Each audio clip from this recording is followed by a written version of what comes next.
26 octobre, Luc chapitre 14, chapitre 15.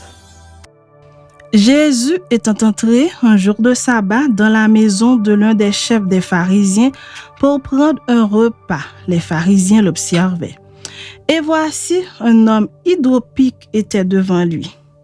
Jésus prit la parole et dit au docteur de la loi et aux pharisiens: est-il permis ou non de faire une guérison le jour du sabbat? Ils gardèrent le silence. Alors Jésus avança la main sur cet homme, le guérit et le renvoya. Puis il leur dit: lequel de vous, si son fils ou son bœuf tombe dans un puits, ne l'en retirera pas aussitôt le jour du sabbat? Et il ne put rien répondre à cela. Il adressa ensuite une parabole aux conviés en voyant qu'ils choisissaient les premières places.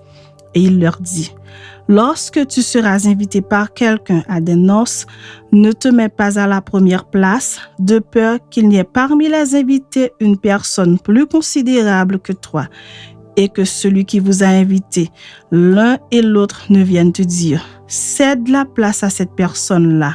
Tu aurais alors la honte d'aller occuper la dernière place.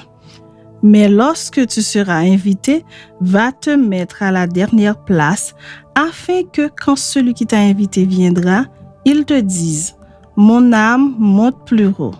Alors cela te fera honneur devant tous ceux qui seront à table avec toi. Car quiconque s'élève sera abaissé, et quiconque s'abaisse sera élevé. Il dit aussi à celui qui l'avait invité: lorsque tu donnes à dîner ou à souper, n'invite pas tes amis, ni tes frères, ni tes parents, ni des voisins riches, de peur qu'ils ne t'invitent à leur tour et qu'on ne te rende l'appareil. Mais lorsque tu donnes un festin, invite des pauvres, des estropiés, des boiteux, des aveugles, et tu seras heureux de ce qu'ils ne peuvent pas te rendre l'appareil, car elle te sera rendue à la résurrection des justes. Un de ceux qui étaient à table, après avoir entendu ces paroles, dit à Jésus: heureux celui qui prendra son repas dans le royaume de Dieu. Et Jésus lui répondit: un homme donna un grand souper et il invita beaucoup de gens. À l'heure du souper, il envoya son serviteur dire aux conviés: venez, car tout est déjà prêt. Mais tous, unanimement, se mirent à s'excuser.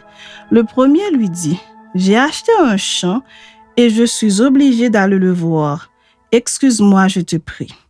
Un autre dit: j'ai acheté 5 paires de bœufs et je vais les essayer. Excuse-moi, je te prie. Un autre dit: je viens de me marier et c'est pourquoi je ne puis aller. Le serviteur de retour rapporta ces choses à son maître. Alors le maître de la maison, irrité, dit à son serviteur: va promptement dans les places et dans les rues de la ville et amène ici les pauvres, les estropiés, les aveugles et les boiteux. Le serviteur dit: maître, ce que tu as ordonné a été fait et il y a encore de la place.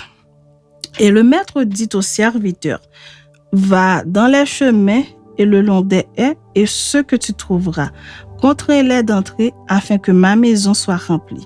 Car je vous le dis, aucun de ces hommes qui avaient été invités ne goûtera de mon souper. De grandes foules faisaient route avec Jésus. Il se retourna et leur dit: si quelqu'un vient à moi, et s'il ne hait pas son père, sa mère, sa femme, ses enfants, ses frères et ses sœurs, et même à sa propre vie, il ne peut être mon disciple. Et quiconque ne porte pas sa croix et ne me suit pas ne peut être mon disciple. Car lequel de vous, s'il veut bâtir une tour, ne s'assied d'abord pour calculer la dépense et voir s'il a de quoi la terminer, de peur qu'après avoir posé les fondements, il ne puisse l'achever, et que tous ceux qui le verront ne se mettent à le railler en disant: cet homme a commencé à bâtir et il n'a pu achever. Ou quel roi, s'il va faire la guerre à un autre roi, ne s'assied d'abord pour examiner s'il peut, avec 10 000 hommes, marcher à la rencontre de celui qui vient l'attaquer avec 20 000? S'il ne le peut, tandis que cet autre roi est encore loin, il lui envoie une ambassade pour demander la paix. Ainsi donc, quiconque d'entre vous ne renonce pas à tout ce qu'il possède ne peut être mon disciple. Le sel est une bonne chose, mais si le sel perd sa saveur, avec quoi l'assaisonnera-t-on? Il n'est bon ni pour la terre, ni pour le fumier. On le jette dehors. Que celui qui a des oreilles pour entendre, entende.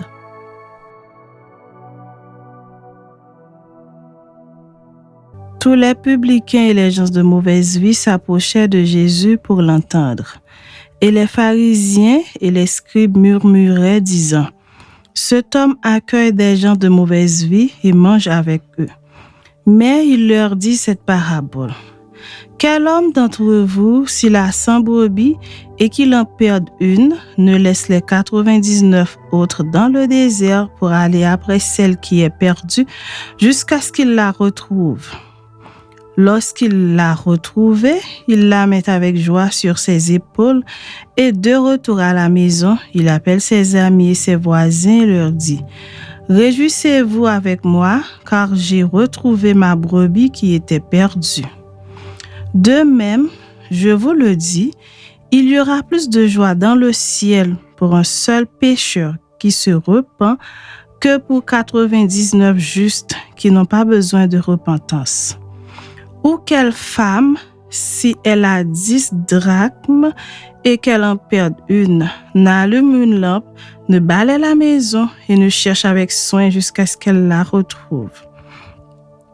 Lorsqu'elle l'a retrouvée, elle appelle ses amis et ses voisines et dit « Réjouissez-vous avec moi, car j'ai retrouvé la drachme que j'avais perdue. » De même, je vous le dis, il y a de la joie devant les anges de Dieu pour un seul pécheur qui se repent. Il dit encore, un homme avait 2 fils. Le plus jeune dit à son père, « Mon père, donne-moi la part de bien qui doit me revenir. » Et le père leur partagera son bien.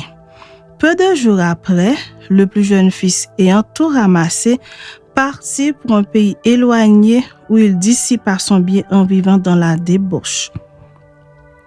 Lorsqu'il eut tout dépensé, une grande famine survint dans ce pays et il commença à se trouver dans le besoin. Il alla se mettre au service d'un des habitants du pays qu'il envoya dans ses champs garder les pourceaux. Il aurait bien voulu se rassasier des carouges que mangeaient les pourceaux, mais personne ne lui en donnait.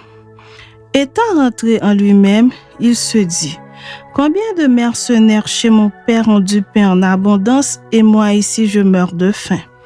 Je me lèverai, j'irai vers mon père et je lui dirai, « Mon père, j'ai péché contre le ciel et contre toi, je ne suis plus digne d'être appelé ton fils. Traite-moi comme l'un de tes mercenaires. » Et il se leva, alla vers son père.